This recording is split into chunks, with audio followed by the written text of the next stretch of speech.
समय पहले की बात है। एक बहुत बड़े तालाब के पास एक बगुला रहता था। वह हर रोज उस तालाब की मछलियां खाकर अपना दिन गुजारता था। उसी तालाब के पास एक केकड़ा भी रहता था। कुछ समय के बाद दोनों में अच्छी दोस्ती हो गई। जैसे जैसे दिन गुजरते गए बगुला बूढ़ा होने लगा। दिन ब दिन उसकी ताकत कमजोर होने लगी। वो मछलियों को भी नहीं पकड़ पा रहा था। थोड़े दिनों के बाद वह कमजोरी की वजह से भूखा ही सो जाता। अगर ऐसा ही चलता रहा तो मेरे लिए तो बहुत मुश्किल हो जाएगी। मुझे कुछ तो जल्दी सोचना पड़ेगा, नहीं तो मैं जल्दी ही मर जाऊंगा। उस बगुले ने सोचा। थोड़े दिन के बाद एक दिन बगुला से मिलने के लिए केकड़ा तालाब के पास आया। बगुला केकड़े को आते हुए देखकर दुखी शकल बनाकर सोचने का नाटक करने लगा। केकड़ा देखा और बोला, क्या हुआ बगुला भाई, तुम परेशान से दिख रहे हो? क्या कहूँ केकड़ा भाई, आज सुबह तालाब के पास आते वक्त एक ऋषि ने एक महात्मा से मिले। कहा महात्मा ने? महात्मा यह बोल रहे थे कि यहाँ 12 साल तक भयानक अकाल पड़ने वाला है। किसी प्रकार की बारिश नहीं होने वाली है।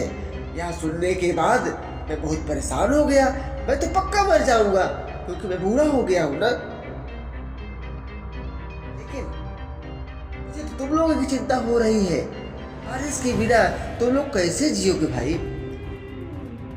तुम्हारी परिस्थिति के लिए मैं बहुत परेशान हूं। केकड़ा बगुले की बात सुनकर पास के तालाब के पास पहुंचा और सारी बात मछलियों को बता दिया। यह सुनकर सभी मछलियां डर गई और बोली, अब हम क्या करेंगे? पानी के बिना हम कैसे जिएंगे? तभी सभी मछलियों ने फैसला किया कि चलो उसी बगुले से कुछ उपाय पूछते हैं। और मछलियों की इस राय से सभी मछलियां सहमत थी और मदद मांगने के लिए बगुले के पास पहुंच गई। बगुले के पास पहुंचने के बाद एक मछली बोली, बोला भैया हमारी कुछ मदद करो। पानी नहीं होगा तो हम लोग कैसे जीवित रहेंगे? कोई उपाय तो खोजो। बगुला आए हुए मौके को बड़ी चालाकी के साथ संवारते हुए बोला, मछलियां तो देख ही रहे हो ना मेरी शक्ल कैसी है। मैं बूढ़ा हो चुका हूं, अब मुझसे ज्यादा कुछ नहीं हो पाता। मुझे एक पता है, पास ही एक कुछ दूरी पे बड़ा सा जलाशय है। अगर तुम लोग सोचो तो हम सभी मछलियों को एक एक करके सुरक्षित पहुंचा सकते हैं और इस खतरे से बचा लेंगे। सभी मछलियां खुशी खुशी बगुले के इस उपाय को मान लेती हैं। तब से बगुला एक एक करके सभी मछलियों को ले जाना शुरू कर दिया।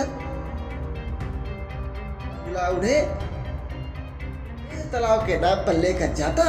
रास्ते में कुछ दूरी पर खाकर वापस लौटाता और ऐसा नाटक करता जैसे कुछ हुआ ही नहीं। कुछ दिनों के बाद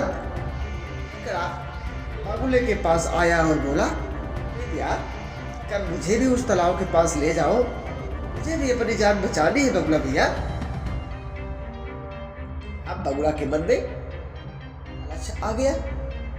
सोचा साला रोज रोज मछलियां खाते हुए पर ऊब गया है, चलो आज केकड़े का स्वाद लेते हैं। बगुला केकड़े की बात मानकर केकड़े को ले जाने का प्लान बनाया, क्योंकि केकड़ा मछलियों से थोड़ा बड़ा है और बगुले की चोंच में नहीं बैठ सका, इसलिए वह बगुले के गले पर ही चढ़ गया।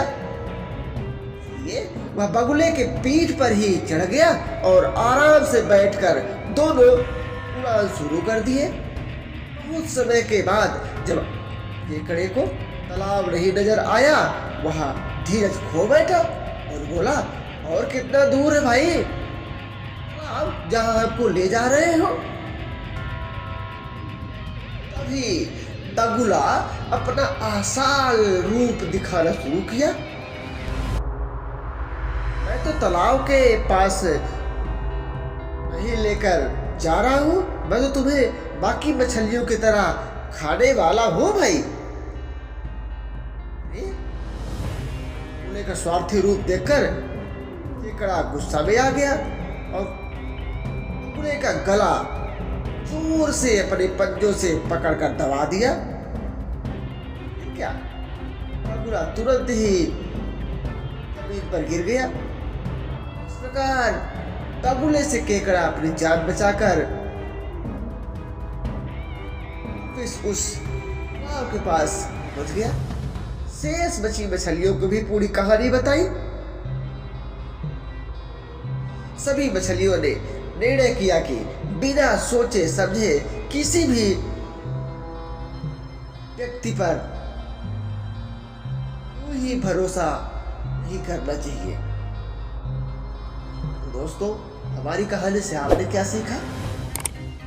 अपना विचार हमारे कमेंट बॉक्स में जरूर सेंड करें। धन्यवाद। जय हिंद।